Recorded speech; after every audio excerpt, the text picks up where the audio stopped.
ఏపీని వైసీపీ ప్రభుత్వం డ్రగ్స్ కేంద్రంగా మార్చిందని కాంగ్రెస్ సీనియర్ నేత తులసిరెడ్డి ఆగ్రహం వ్యక్తం చేశారు.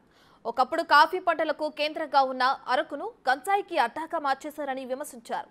10వ తరగతి పిల్లలు కూడా డ్రగ్స్ కు అలవాటు పడ్డారని ఆయన ఆవేదన వ్యక్తం చేశారు.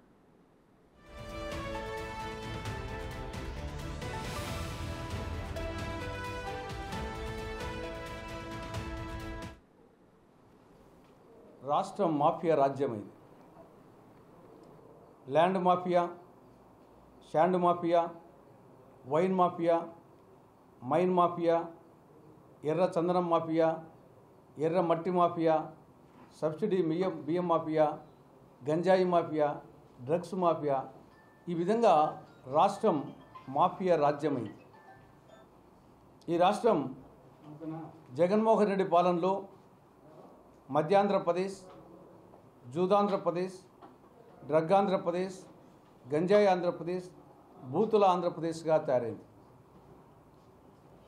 ఒకప్పుడు ఆంధ్రప్రదేశ్ ప్రత్యేకంగా ఉత్తరాంధ్ర ఆ అరకు ప్రాంతము టీ తోటలకు చాలా ప్రసిద్ధి. అలాంటిది జగన్మోహన్ రెడ్డి పాలనలో దాని స్థానంలో గంజాయి తోటలకు ప్రసిద్ధి అయ్యే విధంగా జగన్మోహన్ రెడ్డి పాలన తయారైంది. ఇప్పుడు గంజాయి డ్రగ్స్ ఏ స్థాయికి వచ్చాయంటే పెద్దోళ్ళు పోయి ఇప్పుడు హై స్కూళ్ళల్లో పిల్లలు కూడా, హై స్కూల్ విద్యార్థులు కూడా డ్రగ్స్ గంజాయి వాడే స్థాయికి జగన్మోహన్ రెడ్డి పాలన సాగుతాం.